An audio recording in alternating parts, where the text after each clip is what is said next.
Pagi-pagi kayak gini segar ya Bang Adi? Iya. Mulutnya juga segar nih, baru sikat gigi. Ini kan harus sering ya? Minimal 2 kali sehari gitu Dok, atau berapa ya? Ada batasan waktu nggak Dok? Bisa, kalau misalnya orangnya memang mampunya 2 kali ya 2 kali. Tapi kalau Rasul sendiri kan bilang, terjemahan Indonesia gini, kalaulah tidak memberatkan kaumku, niscaya setiap kali akan berwudu akan kusuruh bersiwak gitu. Kalau nggak memberatkan. Kalau dilihat wudunya 5 kali sehari. Ayolah. Dan biasakanlah, kita kan zaman-zaman sekarang itu bawa pouch, tas kecil, di dalamnya ada dompet, ada HP gitu kan. Ya upayakan ada sikat juga di sana. Kalau nggak ada sikat ya batang siwak itu minimal kita ada gerakan untuk memberikan pembersihan terhadap permukaan gigi itu sehingga sisa makanan itu nggak temempel di situ. Intinya dari permasalahan lubang pada gigi itu kan sisa makanan yang berupa gula kompleks itu akhirnya menjadi asam, dan asam itulah yang akhirnya bereaksi terhadap komponen utama dari gigi yang berupa basa itu sehingga gigi berlubang.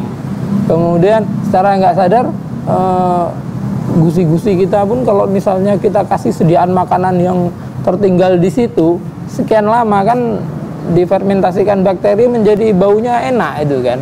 Itu salah satunya yang menyebabkan kita menjadi bau mulut nggak enak. Kalau misalnya kita makanannya itu yang baunya menyengat-menyengat, ya kita orang Islam sendiri sebaiknya dihindari untuk mendekati masjid apabila kita memakan sesuatu yang menyengat. Tapi semenjak mau ke masjid itu saya sudah mulai mengurangi makanan yang menyengat-menyengat itu.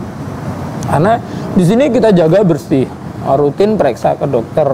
Kemudian nyikatnya pun seperti tadi anjuran, setiap kali mau berwudu, setiap kali masuk ke toilet ambil sikat bersihkan. Tapi yang kita makan itu kok baunya menyengat. Misal bawang.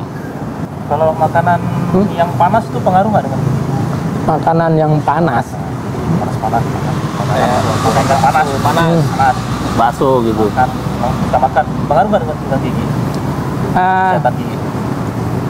Muk yang kita untuk minum teh itu kan keramik. Keramik itu ya mendekatilah kayak email juga gitu kan. Kalau misalnya kita kasih air panas gitu gimana? Biasa-biasa aja tuh, ya biasa-biasa aja. Cuma kalau muk itu tidak ada saraf di dalamnya, kalau gigi ada. Pertanyaannya pengaruhnya ini terhadap apanya? Pewarnaannya kah? Kalau pewarnaannya tergantung apa yang kita minum. Misalnya kopi, teh itu dia akan memberikan staining, melengket permukaan dari luar itu sehingga warnanya menjadi kusam seperti itu.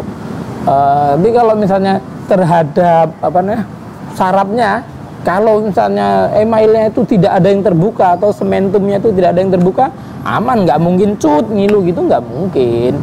Tapi kalau misalnya tadi nyikatnya nggak bener, makannya ngawur, kemudian bagian akarnya itu terbuka, ngilu. Itu mau panas mau dingin namanya rangsang termal. Termal kan ya panas sama dingin. Pengaruh nggak?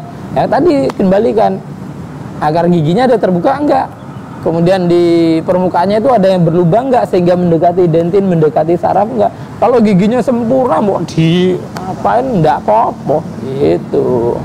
Terus Dok, ini kan banyak yang bilang pasta gigi itu ada pemutih. Pemutih itu sebenarnya berbahaya nggak sih Dok? Zat pengelantang itu ya. Iya. Kalau aslinya, kalau misalnya pemutih itu sebetulnya pada menarik kalsium ke permukaan gitu ya, pada menarik kalsium gigi ke permukaan sehingga putihnya menjadi putih opak, tapi tidak sparkling gitu. Kok saya sendiri nggak setuju gitu loh. Cari itu pasta gigi, nah, saya nggak menyebut merek ya. Pasta gigi yang busanya sedikit. Oh, bukan busa banyak terus jadi lebih cepat bersih gitu. Mana itu kayak kita mau nyuci baju gitu. Cari sedikit.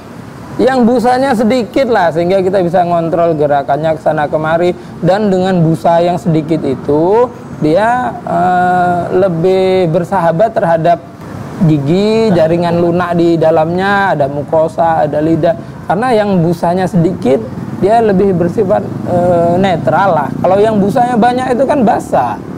Basah terlalu banyak kita nyuci aja cek gitu. Ini kering kok kalau kita pakai yang busanya banyak. Kalau sini kering, ujung-ujungnya apa? Bakterinya nggak mudah bergerak, lebih mudah stay di situ. Kemudian mukosanya itu lebih mudah pecah. Nanti ujung-ujung udah sariawan, lebih mudah bau. Secara gampangnya, yang paling gampang ya, karena itu saking segernya orang jadi merasa sudah bersih. Ngawur terusan, was, udah berbusa, udah paten nih. Padahal enggak. Tapi kalau yang nggak berbusa, yang nggak enak itu, nggak enak nih, pahit, nggak dipakai mesti. Justru itu yang bagus. Nah, habis itu mahal pula. Udah nggak enak, nggak seger, mahal, nggak dibeli orang. Ya, bagus. Iya. Jadi bagusnya tuh 1 hari minimal 2 kali. Ya itu Pagi atau bukan malam. bagusnya untuk Minimal. untuk yang malas iyalah gitu kan. Yang malas. 2 kali itu pun setelah makan. Perkaranya pemahaman kita ini pun lain lagi. Makan itu berarti nasi. Nanti kalau jam 10 kita snack ngopi itu bukan makan. Padahal itu ngotori, artinya gini aja lah. Kita ngotori mulut, kita bersihkan.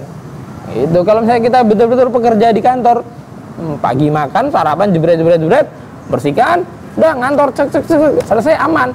Masalahnya kan jam 10, ngopi-ngopi dulu yuk, snack dulu, itu udah masuk lagi. Maka derajat keasaman mulut yang tadinya setiap kali kena makanan dia turun, stres gitu kan, baru mau balik netral, diajak ngopi, diajak makan kue, turun lagi, sehingga suasana di dalam mulut ini selalu asem.